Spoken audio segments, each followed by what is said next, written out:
हम अपनी जिंदगी में जब किसी नए काम की शुरुआत करते हैं तो हमसे बहुत सी गलतियां होती है, लेकिन कई बार ऐसा भी होता है कि सब कुछ सही रहता है।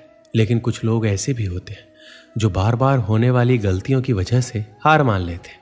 उन्हें ये लगने लगता है कि जिस काम में वो असफल हो रहे हैं वो काम करना उनके वश से बाहर है।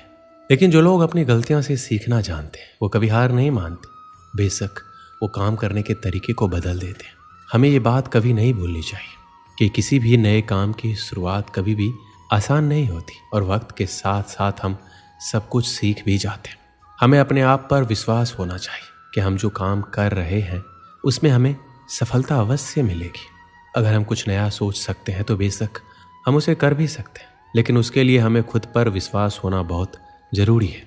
शुरुआत में ही हर कोई सफल नहीं हो जाता। जो लोग अपने असफलता से कुछ सीखते हैं वे जिंदगी में बहुत आगे तक जाते हैं, और जो लोग अपने असफलता की वजह से पीछे हट जाते हैं वो लोग कभी आगे नहीं बढ़ पाते।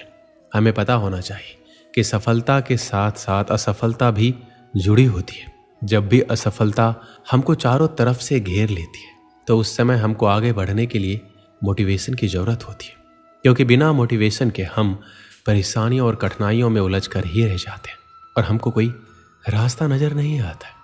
श्री कृष्ण कहते हैं, यदि आप जीवन में आगे बढ़ना चाहते हैं और सफलता को हासिल करना चाहते हैं तो आपके जीवन में लक्ष्य का होना बहुत ही जरूरी है, क्योंकि बिना लक्ष्य के आप अपने समय को बर्बाद करते हैं और आप किसी भी कार्य को बेहतर ढंग से नहीं कर पाते। यदि आप अपने लिए सही लक्ष्य का निर्धारण करते हैं तो आप अपने समय का बेहतर ढंग से सदुपयोग करते हैं सफलता को प्राप्त कर सकते हैं। अगर आपने अभी तक अपने लिए कोई लक्ष्य नहीं निर्धारित किया है तो आज से ही अपने लिए एक लक्ष्य का निर्धारण करें और उस लक्ष्य को हासिल करने के लिए पूरी कोशिश करें। अगर आप अपने लिए बड़े लक्ष्य निर्धारित करते हैं तो उन लक्ष्यों को छोटे छोटे टुकड़ों के अंदर बांट लें और सबसे पहले छोटे लक्ष्य से कार्य करना शुरू करें, और कुछ समय बाद आप देखेंगे आप बड़े बड़े लक्ष्यों को भी आसानी से प्राप्त कर सकते हैं। श्री कृष्ण कहते हैं, यदि आप किसी भी काम को लेकर बहुत ही ज़्यादा चिंतित हैं तो आपके दिमाग में सिर्फ उस कार्य के बारे में ही विचार आते रहते हैं और उसकी वजह से आप सही और गलत फर्क नहीं कर पाते, जिसकी वजह से आपके लिए सही निर्णय लेना काफ़ी मुश्किल हो जाता है और आप उस समय के अंदर अपने लिए कुछ गलत निर्णय ले लेते हैं, जिसकी वजह से आप कभी भी सफलता को हासिल नहीं कर पाते। तो आपको जीवन में कभी भी किसी भी कार्य को लेकर बहुत ही ज़्यादा चिंता नहीं करनी चाहिए। आपको सिर्फ और सिर्फ अपने लक्ष्य पर फोकस करना चाहिए ताकि आप लक्ष्य प्राप्ति की ओर आसानी से अग्रसर हो सके। श्री कृष्ण कहते हैं, यदि आप जीवन के अंदर सफलता को हासिल करना चाहते हैं तो आपको एक बात हमेशा याद रखनी है, आपको हमेशा अपने दिल की सुननी चाहिए और उस कार्य को दिमाग से करना चाहिए। जबकि बहुत से लोग दिमाग की सुनते हैं और दिल से कार्य करते हैं, जिसकी वजह से उनको हमेशा परेशानियों का सामना करना पड़ता है। जब आप अपने दिल की बात सुनते हैं और किसी भी कार्य की शुरुआत करते हैं तो आप उस कार्य के अंदर अपना 100% लगा देते हैं, और यदि आप किसी कार्य के अंदर अपना 100% लगाते हैं तो आपको एक ना एक दिन सफलता जरूर मिलती है। ज़्यादातर लोग दूसरों के डर की वजह से कभी भी अपने दिल की बात नहीं सुन पाते और हमेशा ऐसे कार्य करते हैं जो उनको कभी भी खुशी नहीं देते, और ऐसे कार्य करने चाहिए जो आपको लंबे समय तक खुशी दे सके। श्री कृष्ण कहते हैं, आप सबके जीवन में बहुत सारे चुनौती होते हैं, लेकिन अगर हम अपने अंदर की शक्ति को जान लें तो हम हर मुश्किल का सामना कर सकते हैं। जीवन एक संघर्ष है जिसमें हार और जीत दोनों होते हैं, लेकिन हार से हार नहीं मानना चाहिए। हमें हमेशा संघर्ष करते रहना चाहिए, हमें खुद पर विश्वास रखना चाहिए और हमेशा अपने लक्ष्य की तरफ बढ़ते रहना चाहिए। हमें अपने सपनों के लिए काम करना चाहिए और हमेशा एक सकारात्मक सोच रखनी चाहिए। जीवन में कोई भी मुश्किल हो, हमें हमेशा सकारात्मक होकर समस्या का सामना करना चाहिए। यदि हम सकारात्मक रहते हैं तो हम हमेशा अपने लक्ष्य को पूरा कर सकते हैं। श्री कृष्ण कहते हैं, सफलता कभी भी एक दिन के अंदर नहीं मिलती है, लेकिन एक दिन आपको जरूर मिलती है। जीवन में आपको कदम कदम पर कठिनाइयाँ और मुश्किलों का सामना करना पड़ता है, लेकिन यदि आप मानसिक रूप से मजबूत हैं तो आप जीवन की बड़ी बड़ी कठिनाइयों का सामना बहादुरी के साथ कर सकते हैं। जीवन में यदि आपके सामने कितनी भी बड़ी मुश्किल क्यों ना आए, आपको सिर्फ एक बात याद रखनी है और आपको बोलना है कि कोई भी मुश्किल और कठिनाइयाँ और समस्या मुझसे बड़ी नहीं है। जिंदगी में हर इंसान के जीवन में एक ऐसा समय आता है जब उसको लगता है कि अब सब कुछ खत्म हो गया है, तो उस समय यदि आपके अंदर आगे बढ़ने की हिम्मत होती है तो ही आप सफलता के शिखर को छू पाते हैं। अगर आप एक छात्र हैं, असफल हो जाते हैं, तो इसका ये मतलब नहीं है कि दोबारा प्रयास ना करें। असफलता आपके लिए एक अवसर होती है। आप इससे बहुत कुछ सीख सकते हैं। इससे आप अधिक समझदार बनेंगे और अपनी सफलता की राह को बेहतर ढंग से समझेंगे। अपने आप को माने और दूसरों के बारे में सोचना बंद करें। अपने आप को उन सफल लोगों से तुलना ना करें जो आपकी उम्र से कई गुना ज़्यादा सफल हो चुके हैं। आपका मार्ग आपका होता है और आपको उसी के अनुसार आगे बढ़ना चाहिए। अपने लक्ष्य को समझें और उसे पाने के लिए मेहनत करें। लक्ष्य स्पष्ट होना चाहिए और उसके लिए आपके पास एक योजना होनी चाहिए। सफल होने के लिए आपको अपने आप पर भरोसा होना चाहिए। आपको अपनी क्षमताओं पर विश्वास होना चाहिए।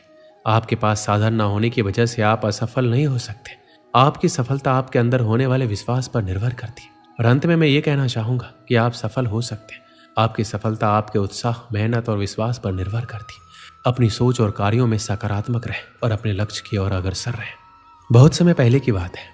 भारत के सुदूर दक्षिण में एक छोटा सा राज्य स्थित था। राजा द्वारा राज्य का संचालन शांतिपूर्वक हो रहा था।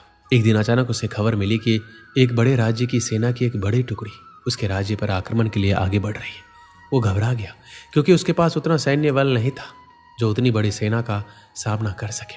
उसने सेनापति को बुलाया। सेनापति ने पहले ही हाथ खड़े कर दिए। वह बोला, महाराज, इस युद्ध में हमारी हार निश्चित है। इतनी बड़ी सेना के सामने हमारी सेना टिक नहीं पाएगी, इसलिए इस युद्ध को लड़ने का कोई औचित्य नहीं है। हमें अपने सैनिकों के प्राण गंवाने के बजाय पहले ही हार स्वीकार कर लेनी चाहिए। सेनापति की बात सुनकर राजा बहुत निराश हुआ। उसकी चिंता और बढ़ गई। उसे समझ नहीं आ रहा था कि क्या करें क्या ना करें। अपनी चिंता से छुटकारा पाने के लिए वह राज्य के संत के पास गया। संत को उसने पूरी स्थिति से अवगत कराया और बताया कि सेनापति ने युद्ध के पहले ही हाथ खींच लिया है। यह सुनकर संत बोले, राजन, ऐसे सेनापति को तुरंत उसके पद से हटाकर कारागृह में डाल देना चाहिए। ऐसा सेनापति जो बिना लड़े हार मान रहा है, उसे सेना का नेतृत्व करने का कोई अधिकार नहीं है। किंतु गुरुवर, यदि मैंने उसे कारागृह में डाल दिया तो सेना का नेतृत्व कौन करेगा? संत बोला, राजन, तुम्हारी सेना का नेतृत्व मैं करूंगा।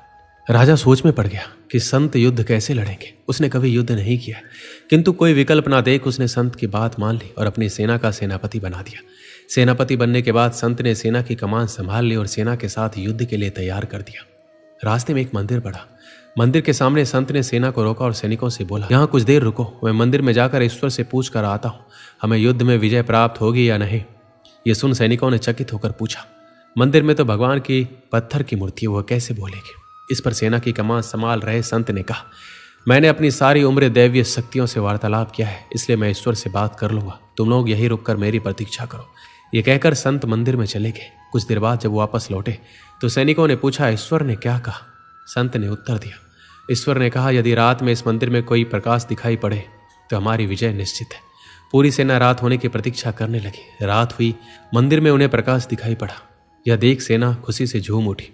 उन्हें विश्वास हो गया कि अब वो युद्ध जीत लेंगे। उनका मनोबल बढ़ गया और वो जीत के मंसूबे से युद्ध के मैदान में पहुंचे। युद्ध 21 दिन चला। सेना जी जान से लड़ी, फलस्वरूप उनकी विजय हुई। विजयी सेना के वापस आते ही फिर वही मंदिर पड़ा। तब सैनिकों ने संत से कहा, ईश्वर के कारण हमारा विजय हुआ है, आप जाकर उन्हें धन्यवाद दिए आए।